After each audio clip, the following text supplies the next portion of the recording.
Vamos lá então, pessoal. Vamos continuar a falar um pouco da estereoquímica, falar da quiralidade. Agora a gente vai tentar exercitar um pouco o que a gente viu nos outros vídeos, tá? Então, vamos só lembrar algumas coisas, né?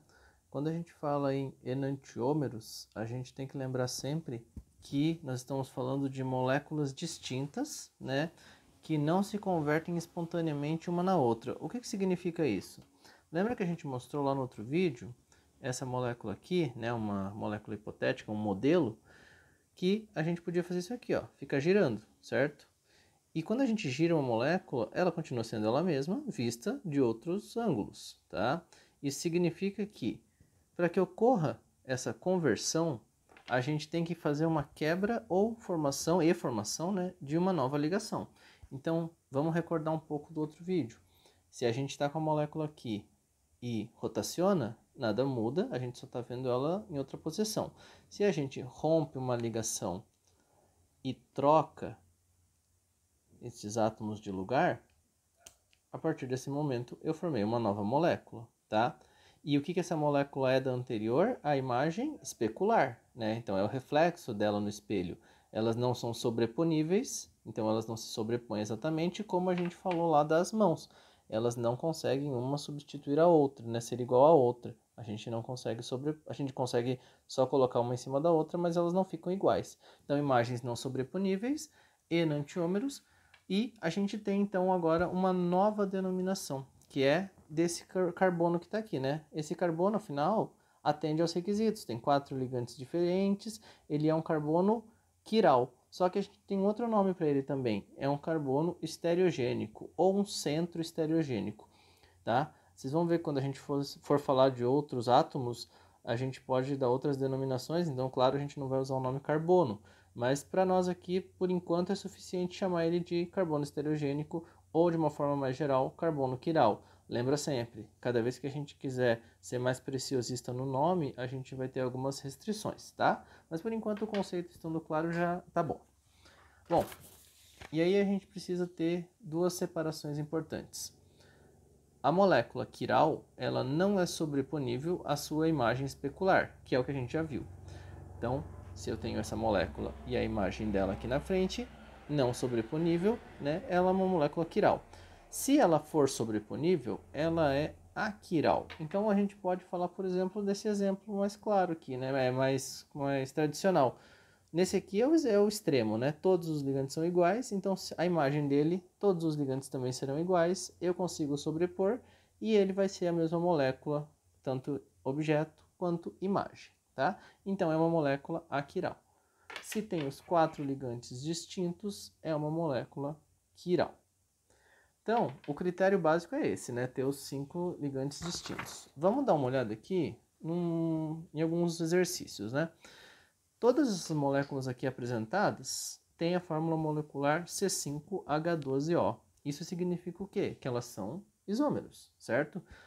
Quais delas podem ser quirais? Ponto importante inicial é, elas não são quirais, porque quando eu não represento aquela questão da cunha cheia e cunha tracejada, né? Vamos recordar um pouquinho. Isso aqui, mesmo que ele tenha os ligantes diferentes, quando eu não represento isso aqui, eu não posso falar que ela é quiral, tá? Porque eu não estou explicitando a estereoquímica dessa molécula.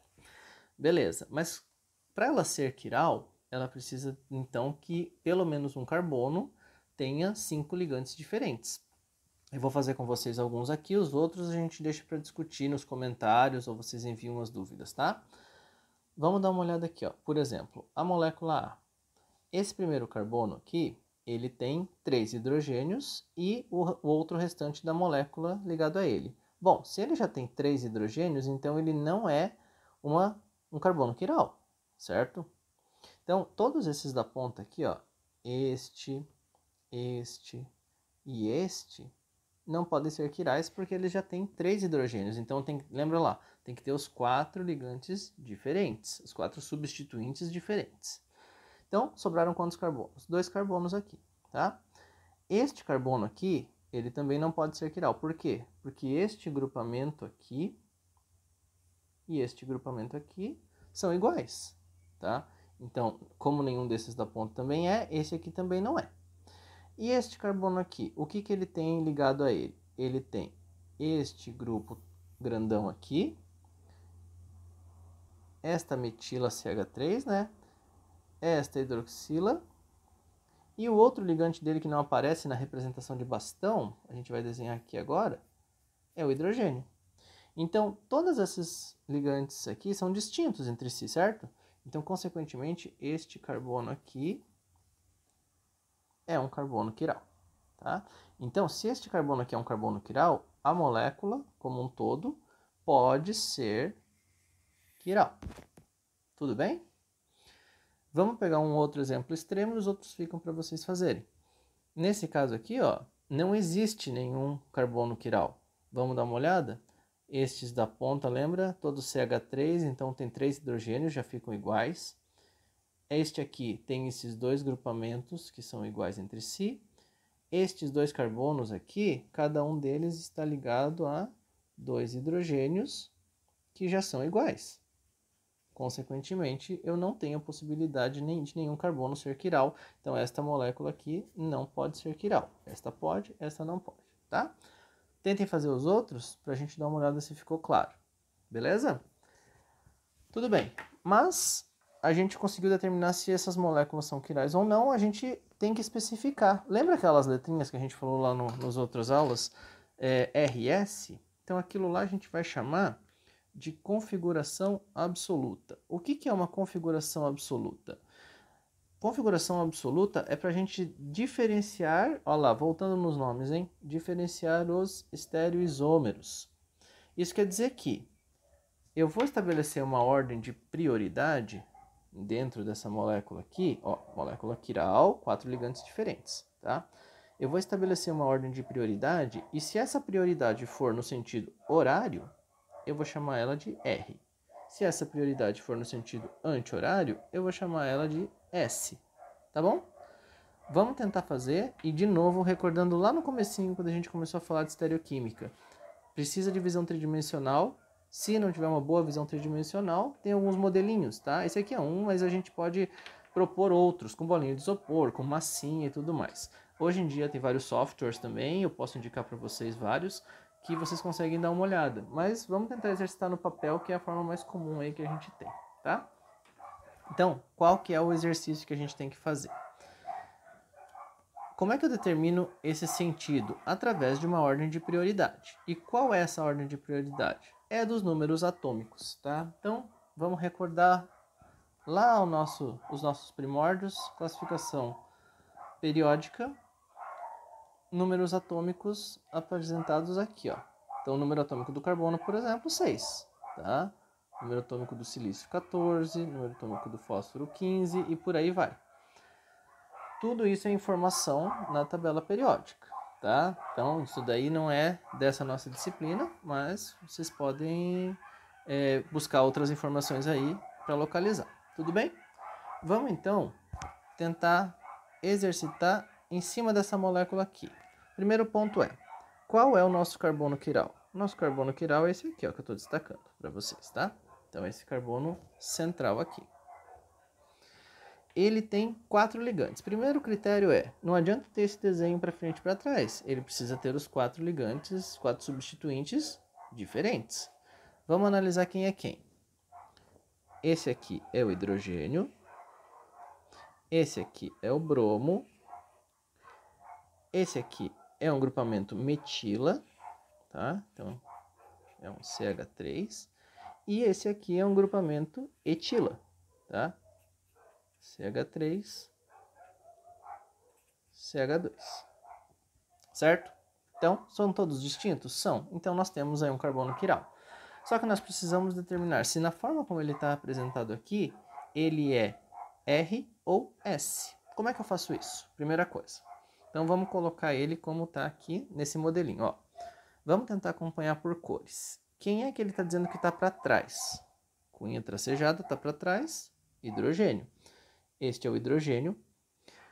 CH3. CH3 ele está dizendo que está cunha cheia para frente. Então, vamos falar que esse azul aqui é o nosso CH3, nossa metila. Tá? Verde aqui para cima é o bromo, tá para cima.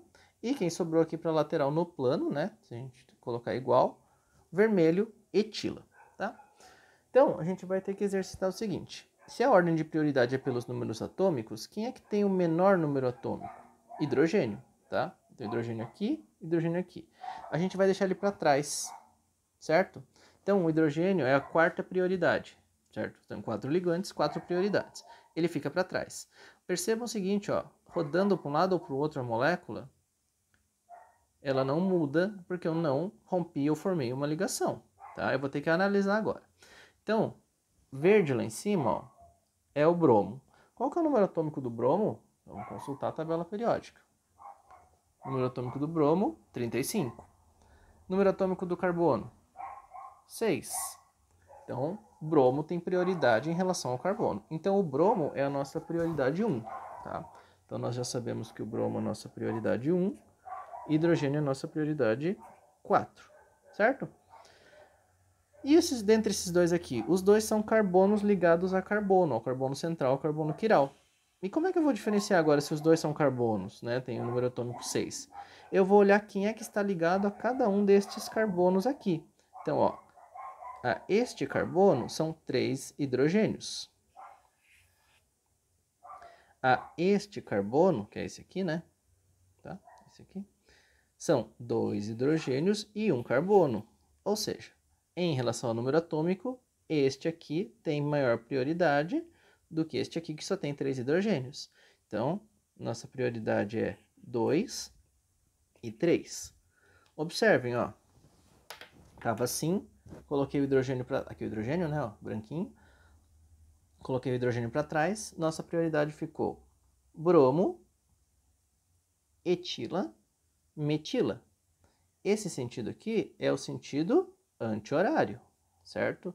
Se esse sentido é o sentido anti-horário, vamos recordar aqui, ó. Sentido anti-horário, a configuração é S, tá? Então, a nossa configuração absoluta dessa molécula aqui é S, tá bom? E, para encerrar aqui o nosso conteúdo, se tiver uma mistura 50% de R e 50% de S, a gente vai chamar de mistura racêmica, onde tem atividade óptica, certo? Errado. Mistura racêmica quer dizer que tem a mesma quantidade de um e de outro, então não tem atividade óptica, tá? Por quê? Porque metade vai desviar a luz para um lado. Lá no comecinho, né, que a gente falou da luz polarizada. Então metade vai desviar para um lado e a outra metade, então os outros 50%, vão desviar para o outro. Se desvia para um lado e desvia para o outro no mesmo ângulo, quer dizer então que no final o resultante é zero. Então não tem desvio da luz polarizada. Quando não é 50%, 50%, tem alguém em quantidade, né, maior, existe um excesso enantiomérico. E esse é geralmente aquele interesse que a gente comentou lá no começo da indústria, de colocar, né, um dos enantiômeros em quantidade maior. Ter aí mais do R ou mais do S, dependendo do objetivo. Beleza, pessoal? Bom, ficou bem... talvez superficial, porque é muito complexo esse conteúdo, é muito denso, mas a gente pode ir explorando conforme vocês forem falando, tá bom? Até mais!